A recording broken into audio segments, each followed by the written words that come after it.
வணக்கம்.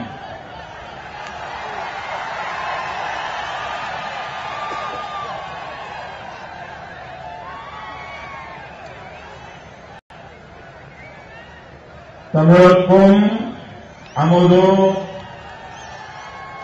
என்று பெயர் அந்தத்த தமிழ இன்பத்த தமிழ எங்கள் உயிருக்கு நேர தமிழ் தாய்க்கு என் வணக்கம். தமிழ் மண்ணே வணக்கம். தமிழ் நண்பர்களே வணக்கம். मंच पर विराजमान भारतीय जनता पार्टी के वरिष्ठ नेता श्री वेंकैया जी नायडू, प्रदेश भारतीय जनता पार्टी के अध्यक्ष श्री पोन राधाकृष्णन जी, श्री मुरलीधर राव, श्री वी सतीश जी, श्री ला गणेशन जी, डॉक्टर तमिलिसाई जी, मोहन राजलू जी, श्री षणमुखा जी, मंच पर विराजमान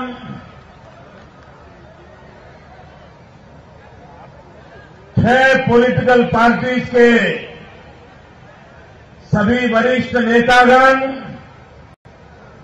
और तमिलनाडु के प्यारे नागरिक भाई और बहनों, மேடையிலே வீற்றிருக்கின்ற மூத்த தலைவர் திரு வெங்கையா நாயுடு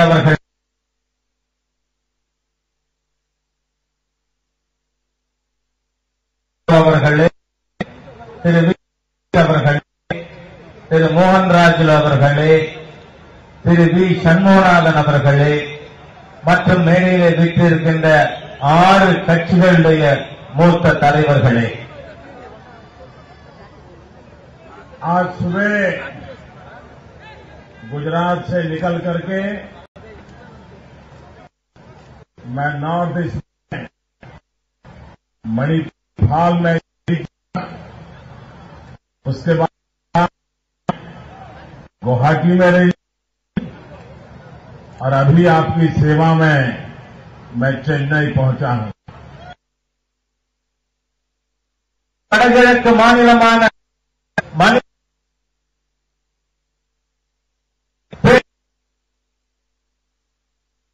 அசாமிலே கவுஹாத்தியில்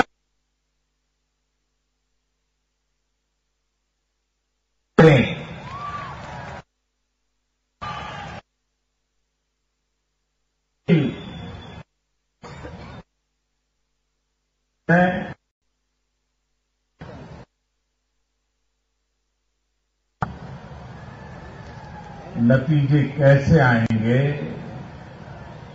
सरकार किसकी बनेगी, तो ये लोगों की भीड़ को देखिए, आपको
அவர்களை குழந்தைகளை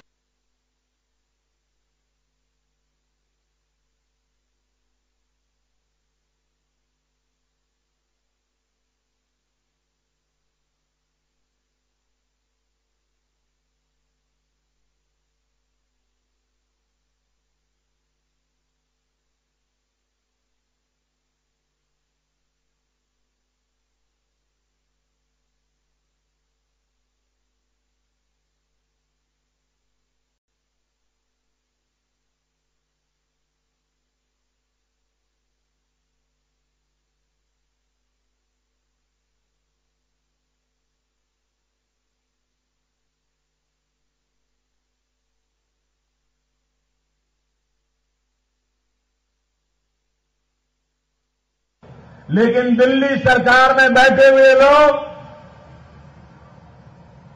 गरीबों की बातें करते रहते हैं। आजादी के बाद लगातार हिंदुस्तान की जनता को एक ही भाषण सुनाते आए हैं।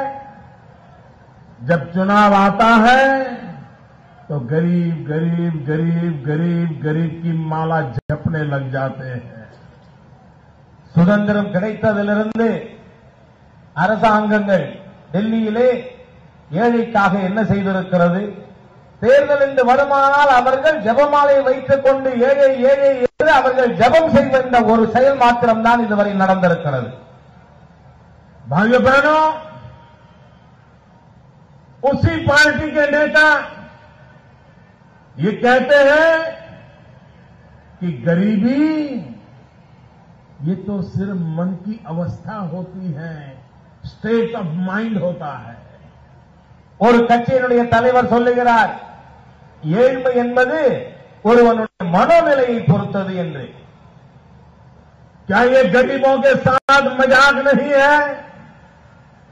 ये गरीबों के साथ अन्याय नहीं है? अगर यही उनकी मानसिकता रही तो गरीब की भलाई के लिए ये दल, ये पार्टियां, ये सरकार किसी का भला नहीं कर सकती है। இம்மாதிரியாக பேசுவது ஏழைகளை ஏளனம் செய்வதில்லையா? அவர்களுக்கு எதிராக நடக்கின்ற அநியாயம் இல்லையா? இம்மாதிரியான கட்சி ஆட்சியிலே இருக்குமான இந்த நாட்டிலே ஏழைகளுக்கான எந்த ஒரு நன்மையும் ஏற்பட போவது கிடையாது. दिल्ली में बैठी हुई सरकार को गरीबों के लिए थोड़ी सी भी पीड़ा होती, इनके दिल में थोड़ा सा भी दर्द होता तो तमिलनाडु के फिशरमैन का जो हालत हो रहा है वो हालत कभी नहीं होता। டெல்லியிலே உட்கார்ந்திருக்கின்ற இந்த அரசாங்கத்திற்கு ஏழைகளை பற்றிய அக்கறை இருந்திருக்குமானால், ஏழைகளுடைய கஷ்டங்களை பார்த்து அவர்கள் மனதிலே உறுத்தல் இருக்குமானால், தமிழகத்திலே மீனவர்களுக்கு ஏற்பட்டிருக்கின்ற இந்த பிரச்சனை எந்த நாளும் நடந்திருக்காது என்பதை நான் தெரிவித்துக் கொள்கிறேன். भाइयों बहनों, आज तमिलनाडु के फिशरमैन को अनेक परेशानियां झेलनी पड़ती है। श्रीलंका की जेल में तमिलनाडु के फिशरमैन जेलों में जिंदगी गुजार रहे हैं। गुजरात के फिशरमैन पाकिस्तान की जेलों में जिंदगी गुजार रहे हैं। ये छोटे छोटे देश हिंदुस्तान को दबाते जा रहे हैं और दुनिया में हिंदुस्तान की कोई आवाज नहीं सुन रहा है। इसके लिए हिंदुस्तान के 125 करोड़ नागरिक जिम्मेवार नहीं है। हिंदुस्तान में दिल्ली में बैठी हुई दुर्बल सरकार, बिग गवर्नमेंट उसके लिए जिम्मेवार है। இந்த தமிழகத்திலே இருக்கின்ற மீனவர்கள் பல்வேறு பிரச்சனைகளை சந்திக்க நேரிடுகிறது. அவர்கள் இலங்கையிலே சிறையிலே அவதிப்பட்டுக் கொண்டிருக்கிறார்கள். குஜராத்தில் இருக்கின்ற மீனவர்கள் பாகிஸ்தான் சிறையிலே அவதிப்பட்டுக் கொண்டிருக்கிறார்கள். இம்மாதிரியான பிரச்சனை ஏன் வருகிறது? இதற்காக இந்த நாட்டில் இருக்கின்ற 125 கோடி மக்களுடைய பொறுப்பு அல்ல. டெல்லியிலே இருக்கின்ற பலவீனமான அரசின் காரணமாக இந்த உலகத்தில் இருக்கின்ற எந்த ஒரு நாடும் இந்தியாவுடைய வார்த்தையை கேட்பதற்கு அவர்கள் தயாராக இல்லை. மத்தியில் இருக்கின்ற பலவீனமான ஆட்சியே இப்பிரச்சனைகளுக்கு காரணமாகும். कोई कल्पना कर सकता है कि 125 करोड़ देशवासियों वाला इतना बड़ा हिंदुस्तान, उदार मन वाला हिंदुस्तान, हर किसी की भलाई करने वाला हिंदुस्तान, लेकिन उसके पड़ोस में चारों तरफ नेपाल हो, बांग्लादेश हो, म्यांमार हो, श्रीलंका हो, पाकिस्तान हो, हर कोई हिंदुस्तान को परेशान कर रहा है। चीन परेशान करे, श्रीलंका परेशान करे, पाकिस्तान परेशान करे, बांग्लादेश परेशान करे, और दिल्ली की सरकार हाथ पे हाथ रख करके बैठी रहे। इससे बड़ा दुर्भाग्य क्या हो सकता है? 125 கோடி மக்கள் இருக்கின்ற இந்த பாரத தேசத்திலே அதுவும் உதார குணத்தோடு இந்த நாட்டு உலகத்திற்கு நல்லது நினைக்கின்ற இந்த சமுதாயம், அவர்கள் இலங்கை அரசாங்கத்தின் செயல்பாட்டின் காரணமாக பாகிஸ்தானால், மியான்மரால், பங்களாதேஷால், நேபாளால், சீனத்தால் பல்வேறு பிரச்சனைக்கு ஆளாக்கப்பட்டிருக்கிறார்களே, அதற்கு காரணம் என்ன? ஒவ்வொரு நாட்டோடும் நமக்கு பிரச்சனை ஏற்பட்டு இருப்பதற்கு காரணம் மத்தியிலே இருக்கின்ற பலவீனமான அரசாங்கம் கையை கட்டிக்கொண்டு பேசாமல் இருக்கின்ற காரணத்தினாலே இந்த பாரத தேசத்து மக்கள் அண்டை நாடுகள் அனைத்தாலும் துன்பத்தை சந்திக்க வேண்டிய ஒரு சூழ்நிலையானது ஏற்பட்டிருக்கிறது. और इसलिए भाइयों बहनों, हमारे पड़ोसियों को भी अगर हमें मदद करनी है, हमारे पड़ोसी देशों के साथ भी हमारे मधुर संबंध रखने हैं, तो उसकी पहली गारंटी है कि दिल्ली में मजबूत सरकार होनी चाहिए, हिंदुस्तान शक्तिशाली होनी चाहिए। अगर हिंदुस्तान शक्तिशाली है तो सारे अड़ोस पड़ोस के लोग हिंदुस्तान से दोस्ती बनाने का प्रयास करेंगे. நம்முடைய அண்டை நாடுகளோடு நல்ல உறவு இருக்க வேண்டும் என்று சொன்னால் கூட டெல்லியிலே இருக்கின்ற அரசாங்கம் சக்தி வாய்ந்த ஒரு அரசாங்கமாக, வலிமை மிக்க ஒரு அரசாங்கமாக இருக்க வேண்டும். டெல்லியில் இருக்கின்ற அரசாங்கம் வலிமை மிக்க அரசாங்கமாக இருக்குமானால் அண்டை நாடுகளும் கூட நம்மோடு நல்லுறவு கொள்வதற்கு அவர்களே முன்வருவார்கள். भाइयों बहनों, ये दिल्ली में ऐसी सरकार है जिसने पड़ोसियों के साथ तो सारे संबंध बर्बाद करके रखे हुए हैं, अविश्वास का माहौल बना के रखा हुआ है, अड़ोस पड़ोस में हमारी कोई बात नहीं चलती है, इतना तो बर्बाद करके रखा है। उन्होंने भीतर हिंदुस्तान में भी सभी संवैधानिक संस्थाओं का भी वैसा ही माहौल पैदा किया है. இன்று இருக்கின்ற இந்த மத்திய அரசாங்கம் அண்டை நாடுகள் அனைத்தோடும் நம்முடைய உறவுகளை கெடுத்து வைத்திருக்கிறார்கள். அண்டை நாடுகளோடு நல்லுறவு இல்லாமல் இருப்பது மாத்திரமல்ல, பாரத தேசத்திற்கு உள்ளும் கூட இருக்கின்ற அரசியல் சட்டப்படியிலான அனைத்து அமைப்புகளையும் கூட இந்த அரசாங்கமானது இப்பொழுது சீரழித்து வைத்திருக்கிறது. भाइयों बहनों, इतना बड़ा देश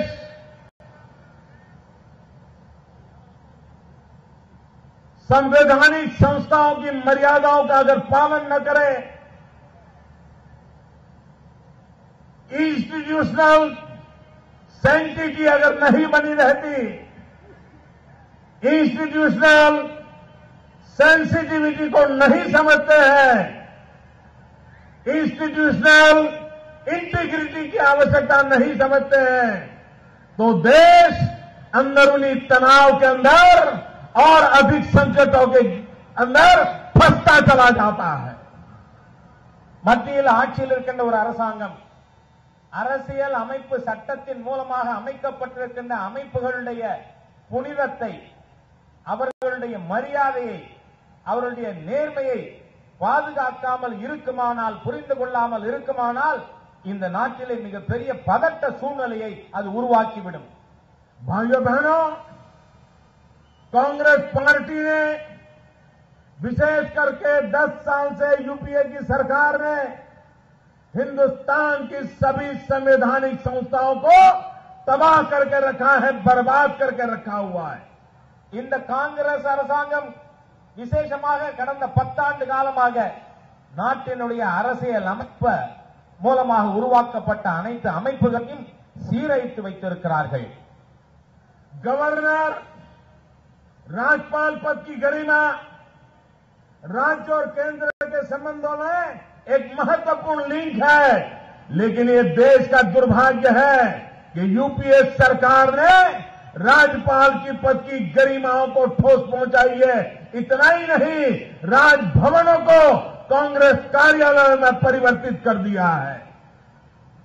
ஒரு மாநிலத்தினுடைய கவர்னருடைய பொறுப்பு என்பது மிக முக்கியமான ஒன்றாகும். மத்திய மாநில உறவுகளை, அரசாங்கத்தின் உறவுகளை பராமரிக்க வேண்டிய பொறுப்பில் இருக்கின்ற ஒரு பதவி கவர்னர் பதவி.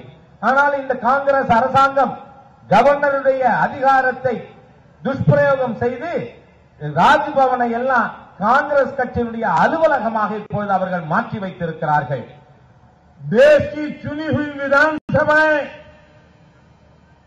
कानून पारित करे और हिंदुस्तान में कांग्रेस ने बिठाए हुए गवर्नर उन कानूनों पर, उन फाइलों पर साइन न करे, चुनी हुई सरकारों के निर्णयों को अपमानित करे और देश के विकास के अंदर रोड़े अटकाने का काम करे.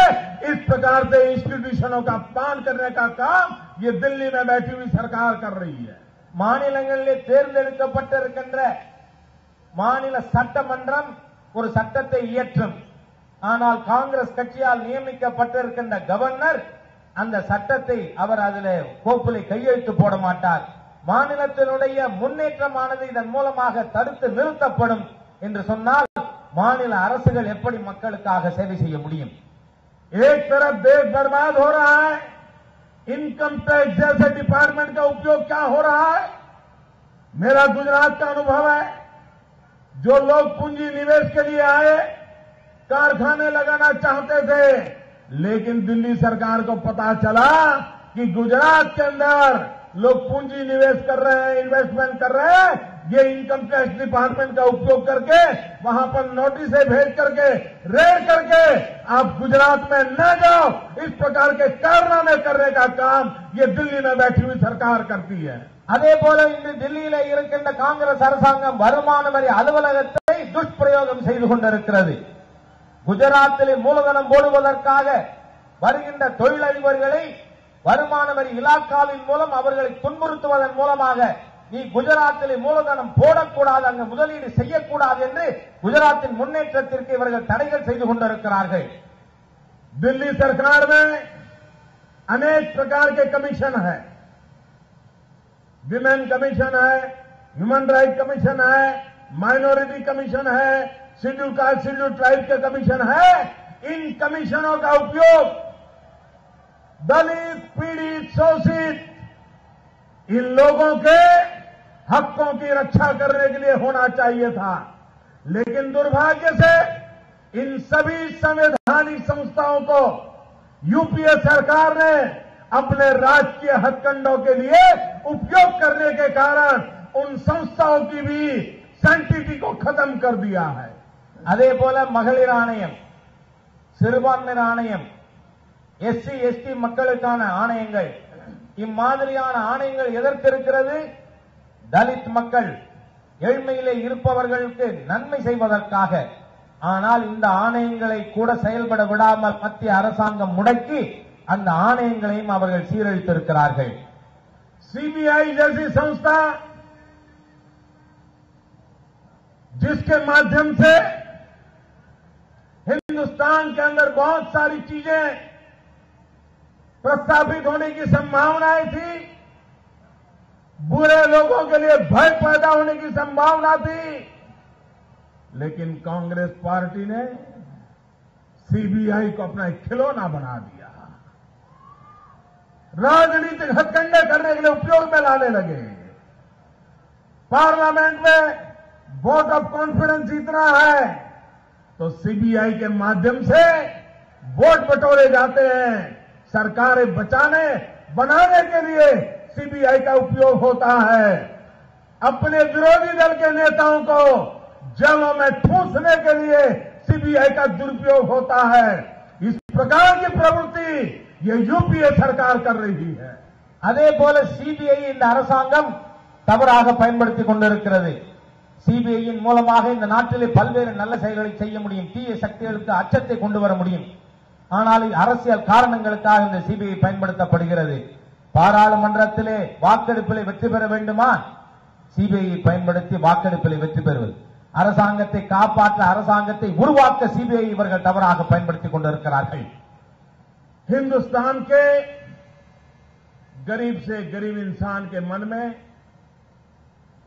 न्यायालय के प्रति, कोर्ट के प्रति, विशेषकर सुप्रीम कोर्ट के प्रति एक बहुत श्रद्धा और आदर है और वो बने रहना बहुत जरूरी है। लेकिन दिल्ली में बैठी हुई सरकार ने सुप्रीम कोर्ट की भी सैंक्टिटी को बहुत बड़ा नुकसान पहुंचाया है। सुप्रीम कोर्ट ने अनेक बातें कही, लेकिन ये दिल्ली में बैठी हुई सरकार सुप्रीम कोर्ट की मर्यादाओं को भी तोड़ दिया। जब हिंदुस्तान में किसानों ने पैदा किया अनाज सड़ रहा था, पानी में भीग रहा था, गेहूं खराब हो रहे थे, चावल खराब हो रहे थे, सुप्रीम कोर्ट ने कहा ये अनाज, ये अन्न गरीबों को बांट दो। ये दिल्ली की, यूपीए की सरकार ने सुप्रीम कोर्ट की बात को नहीं माना। इतना ही नहीं, गरीबों को तो नहीं बांटा, उस अन्न को उन्होंने शराब बनाने वाली कंपनियों को 80 पैसों के दाम से बेच दिया और गरीब के पेट को लात मारने का काम सुप्रीम कोर्ट के कहने के बावजूद भी किया। அதே போல இந்த அரசாங்கம் நீதிமன்றத்தை அவமதிக்கிறது. இந்த நாட்டிலே இருக்கின்ற சாதாரண ஏழை எளிய மக்கள் இன்னமும் கூட நீதிமன்றத்தின் மீது, குறிப்பாக உச்ச நீதிமன்றத்தின் மீது அவர்கள் நம்பிக்கை வைத்திருக்கிறார்கள். அந்த நம்பிக்கை தொடர்ந்து இருக்க வேண்டியது அவசியமாகும். ஆனால் இந்த அரசாங்கம் நீதிமன்றத்தையும் அவமதிக்கிறது, தீர்ப்பை அவமதிக்கிறது. இந்த நாட்டினுடைய உச்ச நீதிமன்றம் அரசாங்க கிடங்குகளிலே நனைந்து வீணாகி கொண்டிருக்கின்ற உணவு தானியங்களை ஏழை மக்களுக்கு கொடுங்கள் என்று சொன்னால் நாங்கள் அது ஏழை மக்களுக்கு கொடுக்க மாட்டோம் என்று சொல்லி சாராயம் உற்பத்தி செய்கின்ற கம்பெனிகளுக்கு 80 பைசாவிற்கு அதை விற்றுக் கொண்டிருக்கின்ற இந்த அரசாங்கம் உச்ச நீதிமன்றத்தின் தீர்ப்பையும் அவமதிக்கிறது. ஏழையின் வயிற்றிலே அவர்கள் உழைந்து கொண்டிருக்கிறார்கள். भाइयों बहनों, आपको मालूम होगा जब अटल बिहारी वाजपेयी देश के प्रधानमंत्री थे तब अटल जी ने एक सपना देखा था, हिंदुस्तान की नदियों को जोड़ने का, रिवर ग्रिड बनाने का। हम तमिलनाडु के लोग जानते हैं आज पूरा तमिलनाडु पानी के लिए कितना परेशान है।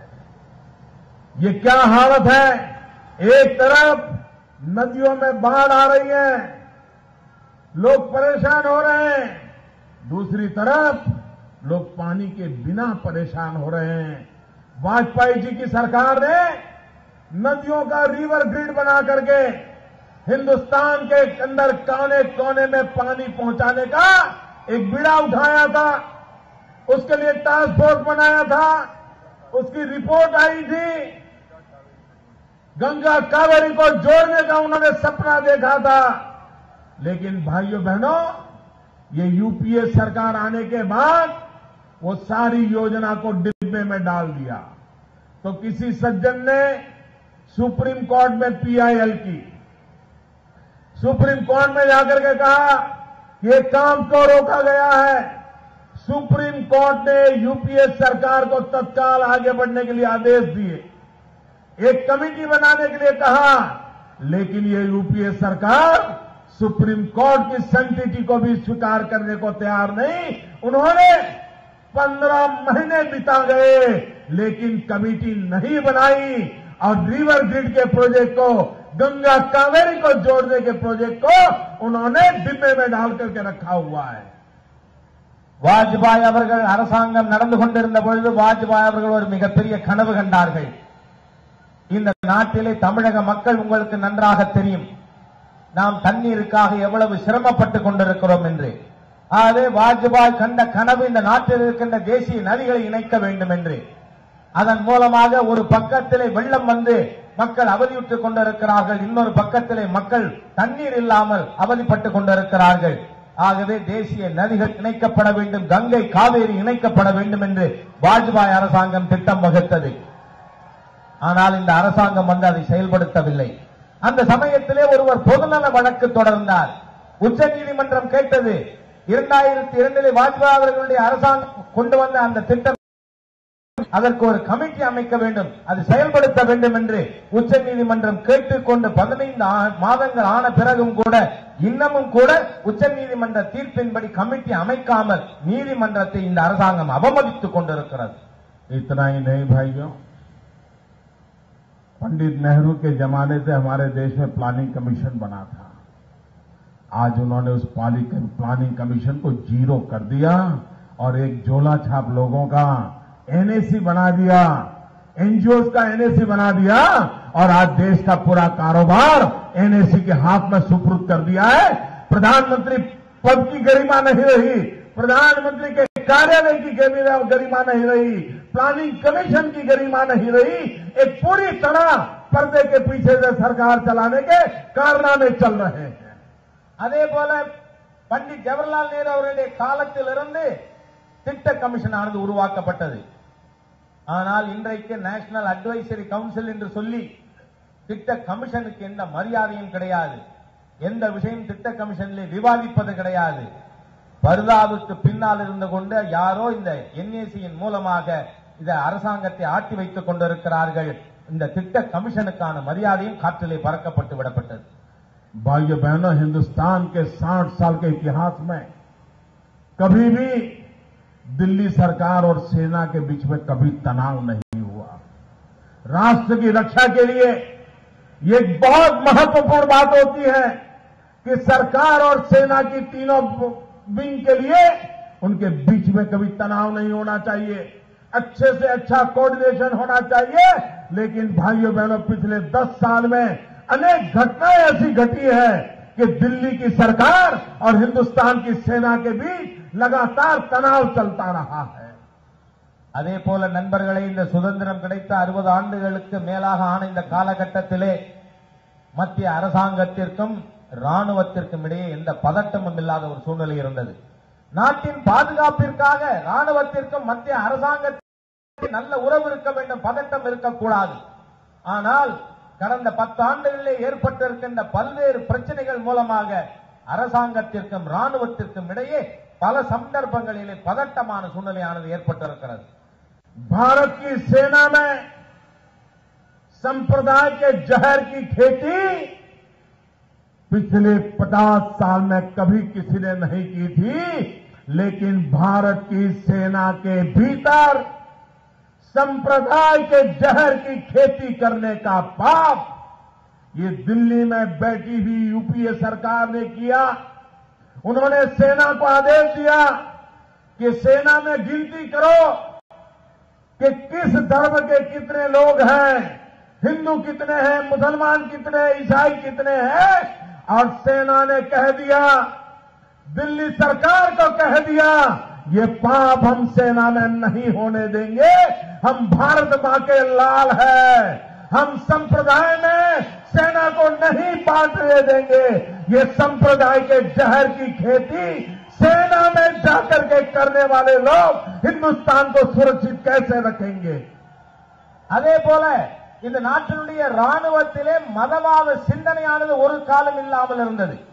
ஆனால் இந்த அரசாங்கம் நம்முடைய ராணுவத்திலே எவ்வளவு இந்துக்கள் இருக்கிறார்கள், எவ்வளவு முஸ்லிம்கள் இருக்கிறார்கள், எவ்வளவு கிறிஸ்தவர்கள் இருக்கிறார்கள் என்று எண்ணி பார்க்க வேண்டும், அந்த எண்ணிக்கை சொல்லு என்று கேட்டார்கள். அப்பொழுது நம்முடைய ராணுவம் சொன்னது, நாங்கள் பாரத தாயின் குழந்தைகள், இந்த எங்கள் ராணுவத்திற்குள் மதவாத எண்ணம் புகுவதை, அந்த பாவத்தை ஒரு நாளும் அனுமதிக்க மாட்டோம் என்று சொன்னார்கள்.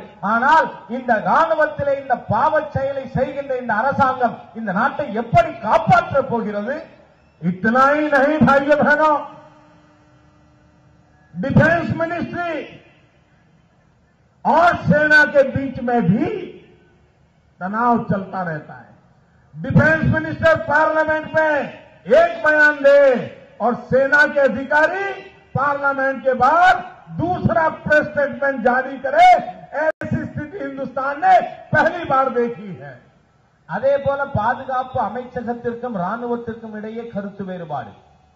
ராணுவ அமைச்சர் பாராளுமன்றத்திலே ஒரு அறிக்கை கொடுப்பார், ஆனால் ராணுவ அதிகாரிகள் வெளியிலே மற்றொரு அறிக்கை கொடுப்பார். இந்த மாதிரி சூழ்நிலை இந்த நாட்டிலே இதற்கு முன்பாக எந்த காலத்திலும் இருந்தது கிடையாது. भाइयों बहनों, मैं ये विषय आपको विस्तार से इसलिए बताया कि दिल्ली में बैठी हुई सरकार की सोच, उसके कार्यकलाप, उनका वर्क कल्चर, उनके राजनीतिक तौर तरीकों ने हिंदुस्तान को बिखराव के कगार पर लाकर के खड़ा रखा है। और अगर हमारे देश को बचाना है तो सबसे पहले इन लोगों की विदाई करना जरूरी है। இந்த அரசாங்கம் இதனுடைய சிந்தனை செயல்படும் முறை இது அனைத்தும் இந்த நாட்டை மிகப்பெரிய பிரச்சனையிலே இட்டு செல்ல வேண்டும் என்கின்ற முறையிலே இது நடந்து கொண்டிருக்கிறது. ஆகவே இந்த நாட்டை காப்பாற்ற வேண்டுமானால் இவர்களுக்கு உடனடியாக விடை கொடுத்தாக வேண்டும். भाइयों बहनों, इतने बड़े देश को अगर आगे बढ़ाना है तो दिल्ली में बैठी हुई सरकार का रुतबा कोऑपरेशन का होना चाहिए, उसका वर्क कल्चर कोऑपरेशन का होना चाहिए। कन्फ्रंट्रेशन के द्वारा इतने बड़े देश को नहीं चलाया जा सकता। இவ்வளவு பெரிய நாட்டை நாம் வழிநடத்தி செல்ல வேண்டுமானால் மோதல்கள் முரண்பாடுகளிலிருந்து மாற்றம் கொண்டு வந்து ஒத்துழைப்பின் மூலமாக மாத்திரமே இந்த தேசத்தை நம்மால் வழிநடத்த முடியும். यूपीए सरकार के कारण आज देश की स्थिति ऐसी गंभीर बनी है कि सेंटर वर्सेस स्टेट का झगड़ा चल रहा है, स्टेट वर्सेस स्टेट का झगड़ा चल रहा है। एक राज्य दूसरे राज्य के साथ लड़ रहा है। कभी पानी के मुद्दे पर झगड़े हो रहे हैं, कभी जमीन के मुद्दे पर झगड़े हो रहे हैं, अरे कभी बसों के आवन जावन पर झगड़े हो रहे हैं। लेकिन दिल्ली की सरकार इन समस्याओं के समाधान के लिए जरा भी संवेदनशील नहीं है। அதே போல இன்று இந்த அரசாங்கத்தினுடைய செயல்பாட்டின் காரணமாக மத்திய அரசிற்கும் மாநிலத்திற்கும் இடையே மோதல், மாநிலங்களுக்கும் மற்றொரு மாநிலத்திற்கும் இடையிலே மோதல், தண்ணீருக்காக நிலத்திற்காக இவர் போய் வருகின்றதற்காக இம்மாதிரியான மோதல்கள் நடந்து கொண்டிருக்கிறது. இந்த மாதிரி மோதல்களை பார்த்துக் கொண்டிருக்கின்ற இந்த அரசாங்கம் அதற்கு தீர்வு காண்பதற்காக எந்த ஒரு நடவடிக்கையும் இதுவரை அவர்கள் எடுக்கவில்லை. कभी किसी ने पार्टी वर्सेस गवर्नमेंट हिंदुस्तान के इतिहास में नहीं होता, पहली बार हो रहा है कि सरकार एक निर्णय करे और पार्टी के नेता आकर के उस निर्णय को तोड़फोड़ कर दे। पार्टी वर्सेस गवर्नमेंट का चित्र पैदा हुआ है। அதே போல கட்சிக்கும் அரசாங்கத்திற்கும் இடையே கூட மோதல்கள் இதுவரை இருந்தது கிடையாது. ஆனால் இன்றைக்கு என்ன சூழ்நிலை பாருங்கள், அரசு ஒரு முடிவெடுக்கிறது, அதை கட்சியிலே இருப்பவர் அந்த முடிவை நிராகரிக்க சொல்லுகிறார். இம்மாதிரியான சூழ்நிலை இதற்கு முன்பாக ஒருபோதும் இருந்தது கிடையாது. प्लानिंग कमीशन और कैबिनेट के बीच में तनाव रहता है, झगड़े रहते हैं। प्लानिंग कमीशन एक बात लिख करके भेजता है, कैबिनेट उसको ठुकरा देती है। प्लानिंग कमीशन के चेयरमैन प्रधानमंत्री हैं, उसके बावजूद भी उसी प्रधानमंत्री की कैबिनेट प्लानिंग कमीशन की बातों को ठुकरा रहा है। அதே போல திட்ட கமிஷனுக்கும் அரசாங்கத்திற்கும் இடையே கருத்து வேறுபாடுகள், மோதல்கள். திட்ட கமிஷனுக்கு தலைவர் யாரு? பிரதம மந்திரி. ஆனால் அந்த திட்ட கமிஷனின் பரிந்துரையை मंत्री सभा कुழு निराகரிக்கிறது. सरकार और सुप्रीम कोर्ट के झगड़े रोज की घटनाएं जब बन रही हैं। सरकार और सुप्रीम कोर्ट के बीच आए दिन झगड़े हो रहे हैं। அதே போல அரசாங்கத்திற்கும் உச்ச நீதிமன்றத்திற்கும் தினந்தோறும் முரண்பாடும் மோதல்களும் இருந்து கொண்டிருக்கிறது. डिफेंस मिनिस्टर और आर्मी के बीच झगड़े चल रहे हैं। डिफेंस मिनिस्ट्री और आर्मी के बीच झगड़े चल रहे हैं। அதே போல பாதுகாப்பு அமைச்சகம் ராணுவத்திற்கிடையே சண்டை நடந்து கொண்டிருக்கிறது. और कांग्रेस के एक नेता कैबिनेट निर्णय करे, वो नेता प्रेस कॉन्फ्रेंस करे, कागज को फाड़ दे और पूरी कैबिनेट के निर्णयों को ठुकरा देने का काम करे। ऐसा वर्क कल्चर कभी हिंदुस्तान ने देखा नहीं है। भाइयों बहनों, அரசாங்கம் ஒரு முடிவெடுக்கிறது, ஆனால் ஆளும் கட்சியினுடைய ஒரு தலைவர் பத்திரிகையாளர் கூட்டத்தில் இருந்து அந்த முடிவை கிழித்து தூக்கி எறிகிறார். இம்மாதிரியாக எங்காவது இந்த தேசத்தில் இதற்கு முன்பாக நடந்திருக்கிறதா? भाइयों बहनों, भारत जैसा देश संघीय ढांचे की ताकत पर चलता है। फेडरल स्ट्रक्चर पे चल रहा है। लेटर एंड स्पिरिट में हमारे फेडरल स्ट्रक्चर की इज्जत होना जरूरी है। आज दिल्ली में बैठे हुए लोग राज्यों को सूबा मानने लग गए हैं, राज्यों की इज्जत नहीं करते हैं, राज्यों को अपमानित करते हैं। अरे किसी भी दल की क्यों न सरकार हो, अटल बिहारी वाजपेयी ने हिंदुस्तान के सभी राजनीतिक दल की सरकारों को गले लगाया था, समान रूप से उनका सम्मान दिया था, समान रूप से आगे बढ़ाने का अवसर दिया था।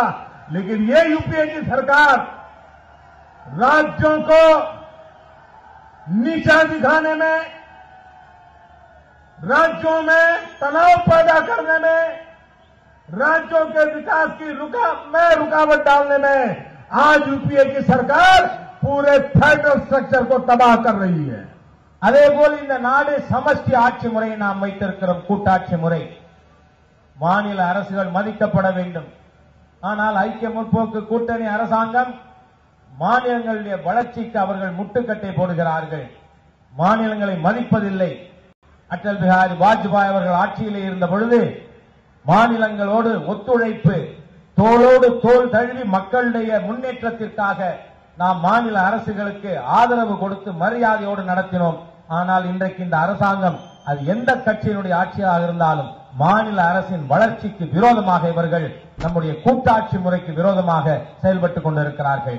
और इस विकृति का परिणाम यहां तक पहुंचा है कि तमिलनाडु में किसी गांव में पीने का पानी पहुंचाने के लिए पाइपलाइन डालनी हो, बीच में से रेलवे आती हो, तो 10-10 साल तक रेलवे पाइप डालने के लिए परमिशन दे देती है। वो गांव पानी के बिना तरसता रहता है। तमिलनाडु हिंदुस्तान का, वो किसान हिंदुस्तान का, वो तरसता हुआ किसान हिंदुस्तान का, रेलवे हिंदुस्तान की, सरकार हिंदुस्तान की, उसके बावजूद भी परमिशन लेने में परेशानी हो, ऐसी कैसी सरकार चल रही है। இது எந்த அளவிற்கு போய் முடிந்திருக்கிறது என்று பாருங்கள். ஒரு கிராமத்திலே இருக்கின்ற மக்களுக்கு தண்ணீர் கொண்டு செல்வதற்காக நாம் குழாய் போட வேண்டும். ஆனால் அந்த குழாய் ரயில்வே லைனை தாண்டி போக வேண்டியிருக்கிறது.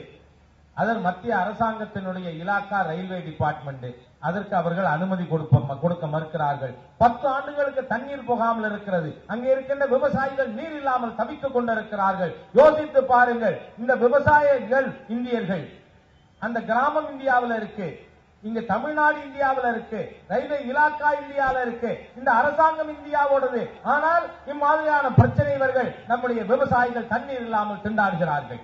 लेकिन जो कांग्रेस पार्टी सरकार चलाने में फेडरल स्पिरिट को नकारती है, वो ही दिल्ली की सरकार भ्रष्टाचार करने में फेडरल स्ट्रक्चर की बड़ी इज्जत करती है।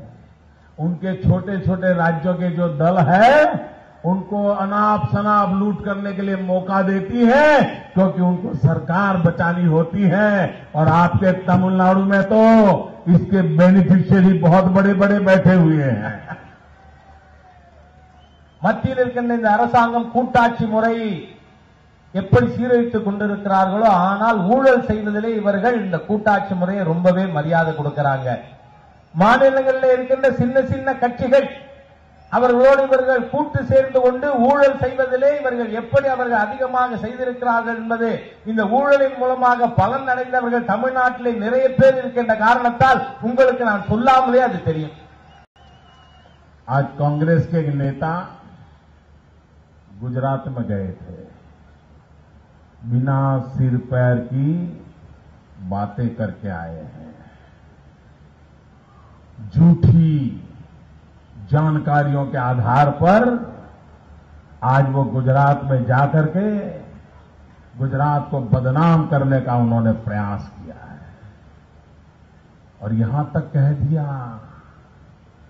एक ऐसे शब्द का प्रयोग किया गया तो आम तौर पर हिंदी भाषा में गाली देने के लिए प्रयोग में आता है। और उन्होंने गुजरात की जनता को उल्लू कह दिया, उल्लू। क्या देश के नेता ऐसी भाषा बोलते हैं? जिस जनता को आपने उल्लू कहा है, मेहरबान, आपकी पार्टी को 25 साल से उस जनता ने स्वीकार नहीं किया है। गुजरात की धरती पर कौन जनता को उल्लू बनाता है, वो जनता बराबर जानती है। और ये भी मान लीजिए, आपने जिस शब्द का प्रयोग किया है, आप समझ के रहिए, अब हिंदुस्तान की जनता को 60 साल तक आपने ऐसा बनाया, अब हिंदुस्तान की जनता आपकी उस भाषा को भी, आपके इस अहंकार को स्वीकार नहीं करने वाली है। இன்றைக்கு ஒரு காங்கிரஸ் தலைவர் குஜராத்துக்கு போயிருக்காரு. அங்கு குஜராத்திலே அந்த மாநிலத்தை அவமானப்படுத்துகின்ற விதத்திலே பேசியிருக்கிறார். தனகால் புரியாத வார்த்தைகள். ஹிந்தியிலே சாதாரணமாக ஒருவரை வசைபாடுவதற்கு உபயோகப்படுத்துகின்ற கெட்ட வார்த்தையை அவர் அங்கே பயன்படுத்தி இருக்கிறார். ஒரு ஏமாளி, முட்டாள் என்பதை கிட்டத்தட்ட குறிக்கின்ற அந்த முட்டாள், ஏமாளி, முட்டாள் என்கின்ற அர்த்தத்தை கொடுக்கின்ற உள்ளுங்கிற வார்த்தையை பயன்படுத்தி இருக்கிறார். நான் இவருக்கு சொல்லிக் கொள்ள விரும்புகிறேன், யாரை நீங்கள் ஏமாற்ற நினைக்கிறீர்கள்? 25 ஆண்டுகளாக குஜராத்திலே உங்கள் கட்சியை அனுமதிப்பதற்கு தயாராக இல்லாத குஜராத் மக்களிடம் போய் அவர்கள் யார் ஏமாற்றுக்காரர் என்பதை புரிந்து வைத்திருக்கிறார்கள். பாரத தேசத்திலும் உங்களுக்கு அதே மாதிரியான சூழ்நிலை ஏற்படும், உங்களுக்கு அப்படிப்பட்ட பாடத்தை அவர்கள் புகட்டுவார்கள் என்று நான் சொல்லிக் கொள்ள விரும்புகிறேன். कांग्रेस पार्टी की 3 पीढ़ी में पूरी ताकत से गुजरात में झूठ फैलाने की कोशिश की, 3 पीढ़ी ने, लेकिन गुजरात की जनता के गले आपका झूठ नहीं उतरा है। गुजरात की जनता ने आपको स्वीकार नहीं किया है। आगे भी गुजरात की तरह हिंदुस्तान की जनता भी आपके झूठ को कभी स्वीकार नहीं करेगी। நீங்கள் 3 விதமாக குஜராத்திற்குள் போய் அந்த மக்களை ஏமாற்றுவதற்கான முயற்சிகளை மேற்கொண்டீர்கள். ஆனால் குஜராத் மக்கள் உங்களால் அவர்களை ஏமாற்ற முடியாது என்பதை அவர்கள் நிரூபித்து காட்டியிருக்கிறார்கள். இன்றைக்கு பாரத தேசத்து மக்களும் இனிமேல் நீங்கள் அவர்களை ஏமாற்ற முடியாது என்பதை நிரூபித்து காட்டுவார்கள். भाइयों बहनों, दिल्ली की सरकार में एक रिकाउंटिंग मिनिस्टर है। वो चुनाव हार गए थे, लेकिन रिकाउंटिंग में जीत गए और आपके तमिलनाडु से ही गए। और वो अपने आप को वो ऐसा मानते हैं कि जब परमात्मा बुद्धि बांट रहा था तो कतार में सबसे पहले वही खड़े थे।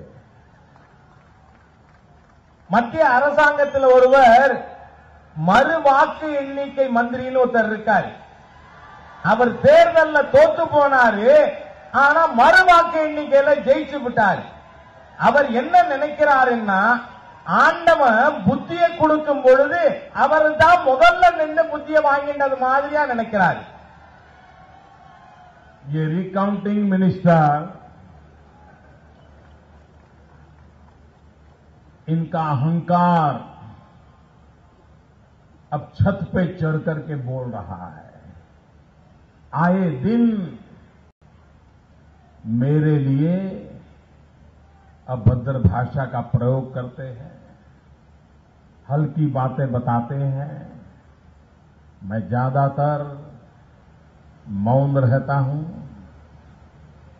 क्योंकि मुझे मालूम है कीचड़ जितना फेंकोगे कमल उतना ही ज्यादा खिलने वाला है। இவர் அகங்காரத்தின் உச்சக்கட்டத்திலே ஏறி அமர்ந்து கொண்டு பேசிக் கொண்டிருக்கிறார். என்னை பற்றி பலவாறாக மிகவும் மோசமான வார்த்தைகளிலே அவர் பேசுகிறார். ஆனால் பெருவாரியாக நான் மௌனமாக இருப்பதற்கு காரணம், எவ்வளவு தூரம் சகதி மேல வருதோ அதை விட இன்னும் உயரமா தாமரை வரும், அதனால நான் மௌனமா இருக்கேன். ये रिकाउंटिंग मिनिस्टर ने अभी कहा कि Modi's knowledge of economics can be return behind a postage stamp, ऐसा उन्होंने कहा है। कि मोदी का आर्थिक विषयों का ज्ञान इतना छोटा है कि पोस्टल स्टैंप पर लिख दें उससे ज्यादा नहीं है। அவர் என்ன சொல்லி இருக்கிறார்னு சொன்னா, பொருளாதாரம் பற்றிய மோடி அவர்களுடைய அறிவு ஒரு சின்ன போஸ்டல் ஸ்டாம்புக்கு பின்னாடி எழுதி போடலாம், அது அவ்வளவு கம்மியா இருக்கு அவருக்கு அப்படின்னு அவர் பேசியிருக்காரு. भाइयों बहनों, Congress government is headed by an eminent economist in the Prime Minister. நண்பர்களே, காங்கிரஸ் அரசாங்கமானது ஒரு பிரபல பொருளாதார நிபுணர் பிரதமரா இருந்து வழிநடத்துறார். The finance minister also considers himself an equally efficient economist. நிதி அமைச்சரும் கூட அதே மாதிரி சமமான தான் பொருளாதார நிபுணர்னு அவர் நினைச்சுக்கிறார். He thinks that there is no one more intelligent than him. அவர் என்ன நினைக்கிறார்னா, அவரை விட புத்திசாலி வேற யாருமே இல்லைன்னு நினைக்கிறார். Only if you put a postal stamp, a letter is delivered.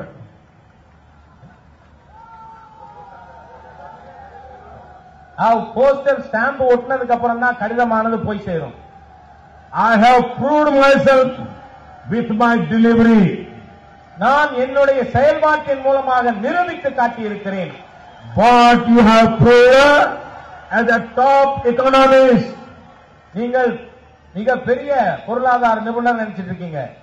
Let me compare 3-4 indicators. நான் 3-4 விஷயங்களை இது தொடர்பாக ஒப்பிட்டு காட்ட விரும்புகிறேன். हो जाए मुकाबला। आप बहुत बड़ी बड़ी यूनिवर्सिटी में पढ़ करके आए हो, बहुत बड़े इकोनॉमिस्ट हो, प्रधानमंत्री भी बहुत बड़े अर्थशास्त्री, वित्त मंत्री भी बहुत अर्थशास्त्री दुनिया के देशों में पढ़े हुए हैं। मैं तो एक गरीब परिवार से आया हूं, गांव की छोटी सी स्कूल में पढ़ा लिखा हूं। हो जाए मुकाबला। சவாலை ஏற்றுக்கோங்கிறார். நாம் போட்டு பார்க்கலாம்.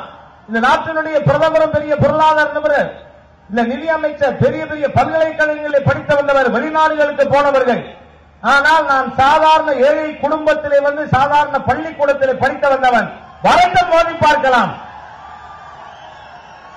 भाइयों बहनों, ये मुकाबला दो व्यक्तियों का नहीं है। वित्त मंत्री जी, रिकाउंटिंग मिनिस्टर,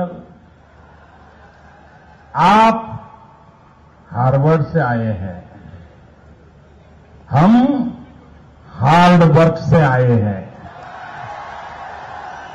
இது ஏதோ இரண்டு நபர்களுக்கு இடையிலான மோதல் அல்ல. நிதி அமைச்சர் அவர்களே, நீங்கள் ஹார்வர்டு பல்கலைக்கழகத்திலிருந்து வந்திருக்கலாம், ஆனால் நான் கடுமையாக உழைத்து hard work வந்திருப்பவன்.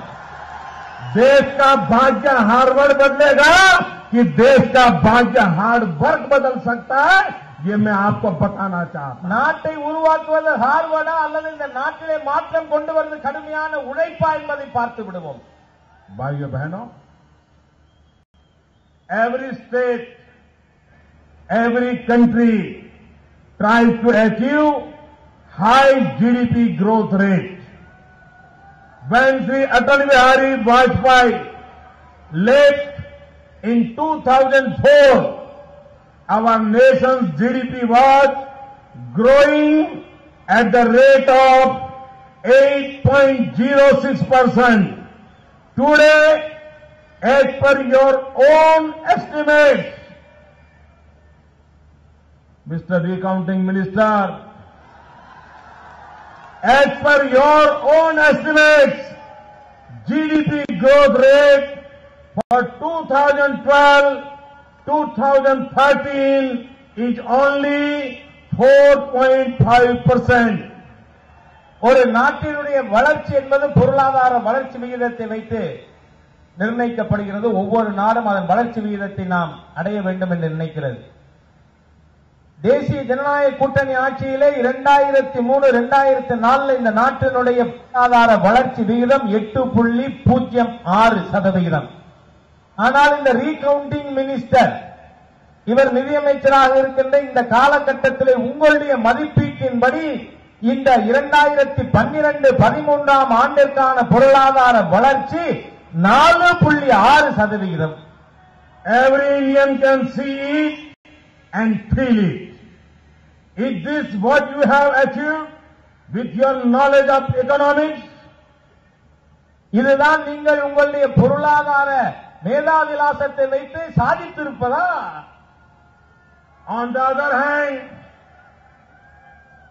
look at what we have achieved in my state of Gujarat.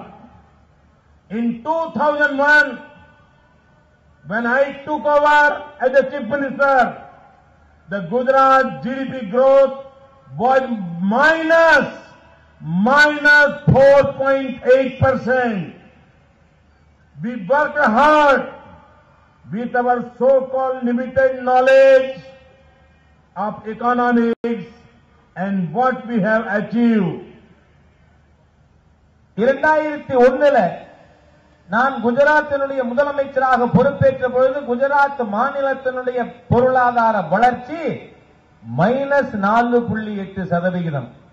ஆனால் எங்களுக்கு இருக்கிற ரொம்ப குறைவான பொருளாதார அறிவை வச்சு நாங்கள் என்ன சாதித்திருக்கிறோம் என்பதை பார்க்கலாம்.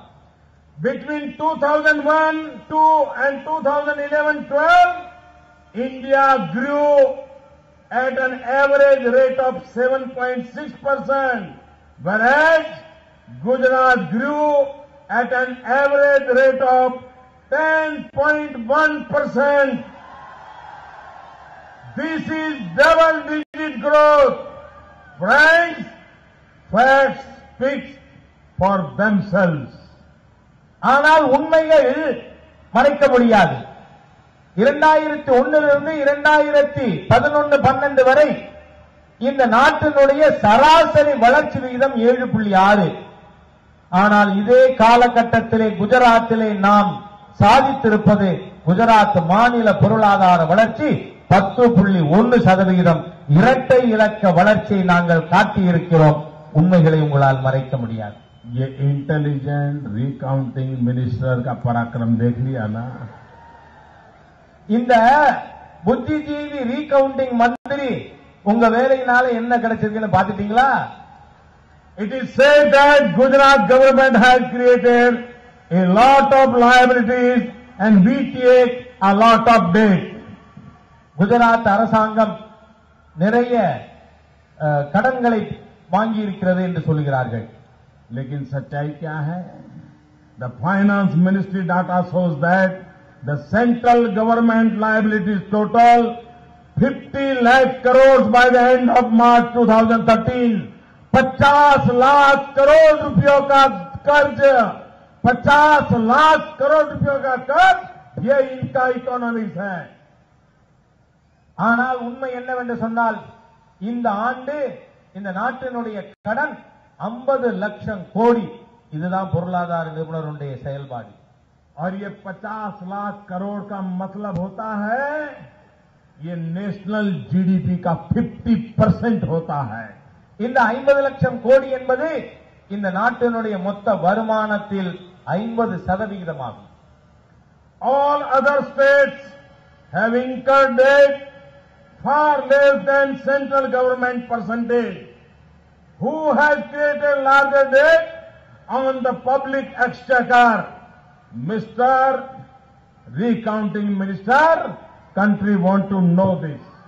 ஆனால் பல்வேறு மாநிலங்கள் மத்திய அரசாங்கத்தினுடைய கடனின் விகிதத்தை விட மிக குறைவான விகிதத்தில் தான் கடன் இருக்கிறது. ஆகவே இந்த ரீகவுண்டிங் மந்திரியே யார் அதிகமா கடன் வாங்கி இருக்காங்க சொல்லு.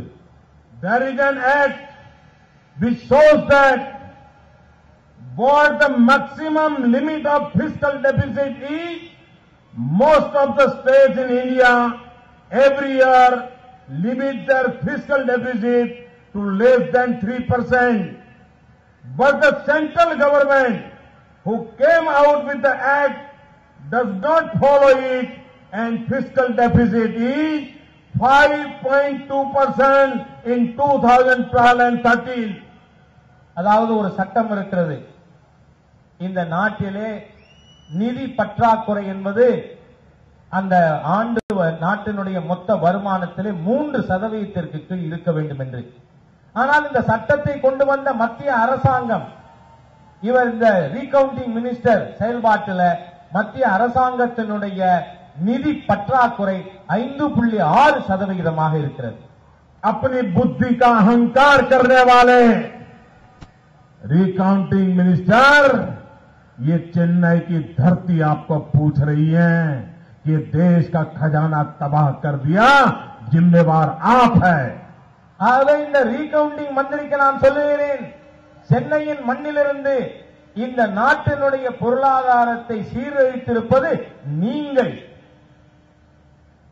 The Congress government did not give a good growth rate, created high debt and could not manage their finance properly. Over and above, that's the latest data from 68 round of NSSO of June 2013 says all India unemployment rate is 2.2%. मेरे नौजवान भाइयों बहनों, देश के करोड़ों करोड़ों नौजवान बेरोजगार हैं. ये लेटेस्ट सर्वे भारत सरकार का कहता है कि 2.2% अनएम्प्लॉयमेंट का रेट हिंदुस्तान का है. लेकिन भाइयों बहनों,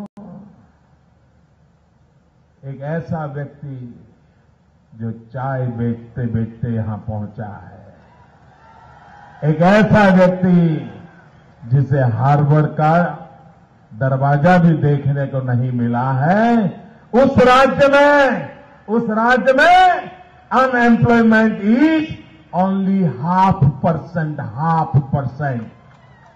இந்த மத்திய அரசாங்கம் வளர்ச்சி விகிதத்தை குறைவாக பெற்றிருக்கின்ற அரசு என்பது மாத்திரமல்ல, இவர்கள் அதிகமாக கடன் வாங்கி இருக்கிறார்கள்.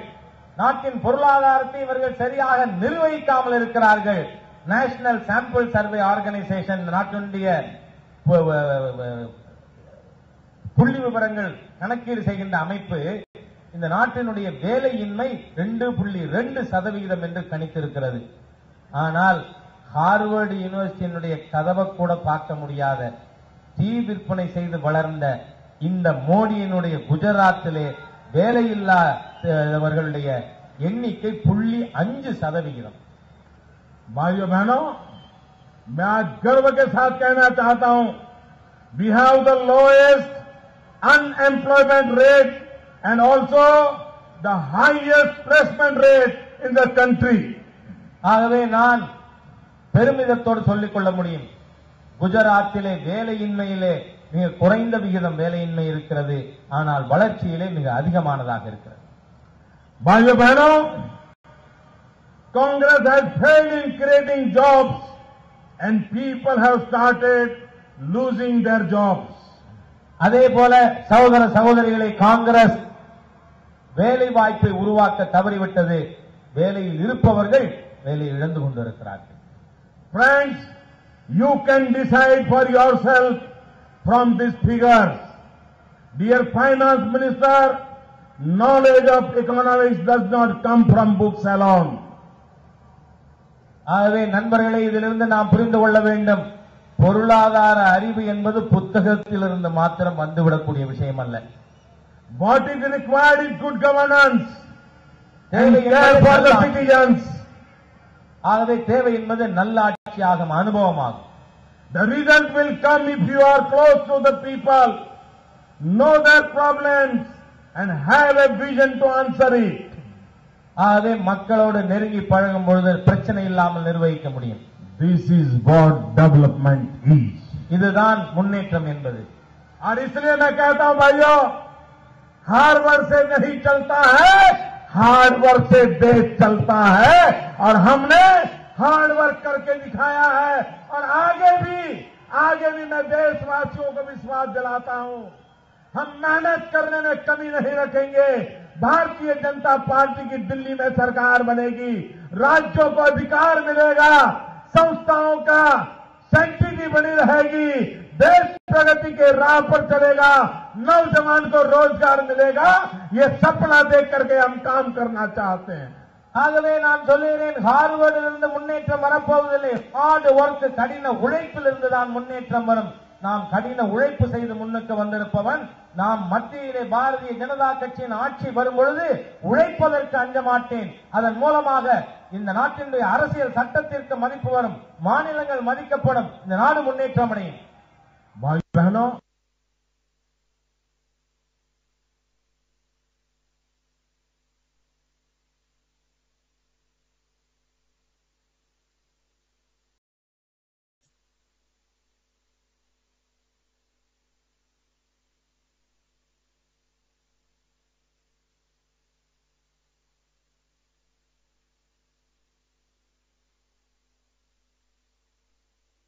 மக்கள் அனைவருக்கும் இப்போது நம்பிக்கை வரும். தமிழகத்தில் இப்படி பிரம்மாண்டமான ஒரு கூட்டம் இருக்குமானால் மத்தியிலே பாரதிய ஜனதா கட்சி ஆட்சி அமைவது எந்த சக்தியாலும் तடுக்க முடியாது. मैं तमिलनाडु की इन 6 पॉलिटिकल पार्टियों का अभिनंदन करता हूं, उनका स्वागत करता हूं कि वो आज आए, इस इतने बड़े जलसे को सफल बनाया और भारत को दिव्य बनाने के लिए, भारत को भव्य बनाने के लिए भारतीय जनता पार्टी के साथ कंधे से कंधा मिलाने का उन्होंने जो फैसला किया है, मैं उनका स्वागत करता हूं. இங்கே மேடையிலே இருக்கின்ற இந்த 6 கட்சிகளை சார்ந்த தலைவர்களை நான் பாராட்டுகிறேன், வரவேற்கிறேன். நாட்டிலே நல்லதொரு ஆட்சி பிஜேபியின் தலைமையில் வருவதற்காக நீங்கள் வந்திருக்கிறீர்கள். உங்களோடு தோளோடு தோள் கொடுத்து நல்லதொரு ஆட்சியை ஏற்படுத்துவதற்காக வந்திருக்கின்ற உங்கள் அனைவரையும் நான் வரவேற்கிறேன். मेरे तमिलनाडु के भाइयों बहनों, भारतीय जनता पार्टी का एक ही मंत्र है और वो मंत्र है विकास, विकास, विकास. முன்னேற்றம், முன்னேற்றம், முன்னேற்றம் என்பதே பாரதிய ஜனதா கட்சியினுடைய தாரக மந்திரமாக இருக்கிறது. भाइयों बहनों, सब समस्याओं का समाधान है विकास. எல்லா பிரச்சனைகளுக்கும் தீர்வு என்பது முன்னேற்றம், மேம்பாடு. सब मुसीबतों से मुक्ति का रास्ता है विकास. எல்லா பிரச்சனைகளிலும் நமக்கு தீர்வு முன்னேற்றம் தான். आपके सपनों को साकार करने का रास्ता है विकास. உங்களுடைய கனவுகளை நனவாக்குவதற்கான ஒரே வழி முன்னேற்றம். आपके बच्चों का भविष्य सुनिश्चित करना है तो रास्ता एक ही है विकास. உங்களுடைய குழந்தைகளுடைய எதிர்காலம் நன்றாக இருக்க வேண்டுமானால் அதற்கு கூட ஒரே வழி மேம்பாடு. माँ, बेटे, बहन, परिवार सम्मान के साथ जी सके, उसके लिए एक ही उपाय है विकास. நம்முடைய தாய், தந்தை, சகோதரர்கள் அனைவரும் மரியாதையோடு வாழ வேண்டும் என்று சொன்னால் அதற்கும் ஒரே வழி முன்னேற்றம்.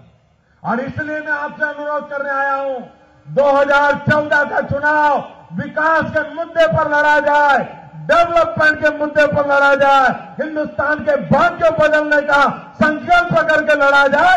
इसलिए मैं आपसे प्रार्थना करने आया हूं. ஆகவே உங்களிடம் நான் வேண்டுகோள் விடுக்கிறேன், 2014 தேர்தல் முன்னேற்றம், மேம்பாடு என்ற பிரச்சனையை வைத்து நாம் செய்ய வேண்டும். அதை உங்களிடம் கேட்பதற்காகத்தான் நான் வந்திருக்கிறேன். आपके साथ सहयोग के लिए आपका बहुत बहुत आभार. वणक्कम.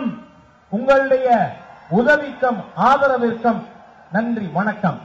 मेरे साथ दोनों मुट्ठी बंद करके पूरी ताकत से बोलिए, वंदे. கைய முட்டி இதுன்னு உறக்கமா வந்தே சொல்லும்போது நீங்க மாத்திரம்னு சொல்லணும். वंदे மாத்திரம், वंदे மாத்திரம், वंदे மாத்திரம்.